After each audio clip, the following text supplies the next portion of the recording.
What's good, y'all? So I don't know if y'all seen, like, the quote-unquote thing going around is things I wouldn't do as a doctor, things I wouldn't do as, a dentist, whatever. So today I'm doing 5 things I wouldn't do as a photographer, beginner's edition. Let's get it.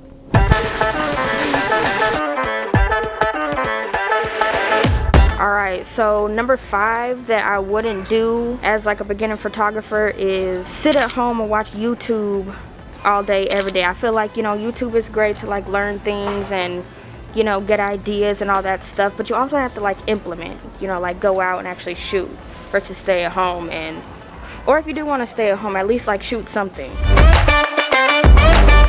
Alright, so number 4 that I wouldn't do is I wouldn't not learn ISO, shutter speed, and aperture, because I feel like if you know those 3 things in lighting, like it pretty much doesn't matter what camera you use. But yeah, you need to learn the basics.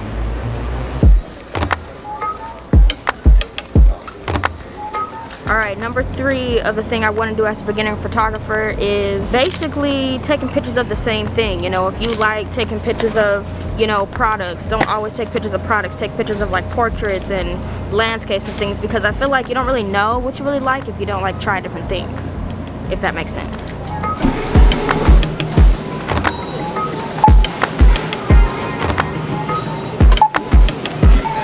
So I'm trying to adult and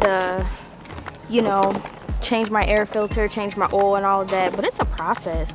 So if there's anyone in Texas who knows how to or specializes in German cars, that'd be great. Thanks. Alright, so the second thing I wouldn't do is don't just only use LUTs when you're editing. I know it's like so easy. I guess that's what happens when you try to film outside. Anyways, don't mind the dogs, but mine's the dogs.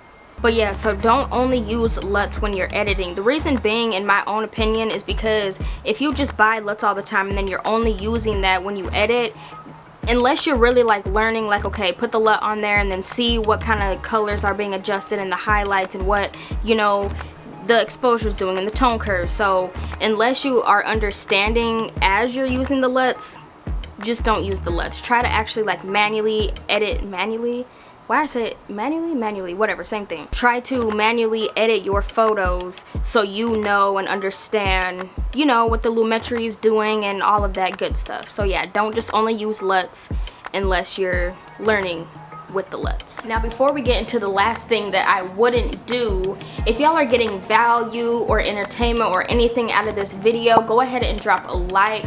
Also, comment down below things that you want to do as a beginner photographer, or if you're starting out, maybe a tip that you got or anything like that. And also, don't forget to subscribe. It helps out. Appreciate you.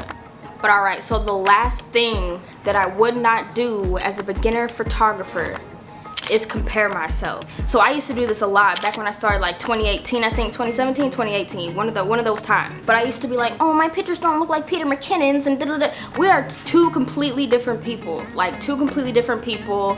He had more experience, I'm just starting, and not even just him, like so many different people. I'd be like, dang, how come my photos don't look like them, or my color grades don't look like that, or my photos are coming out grainy. Like, I'm still learning as I go. You're still gonna learn as you go.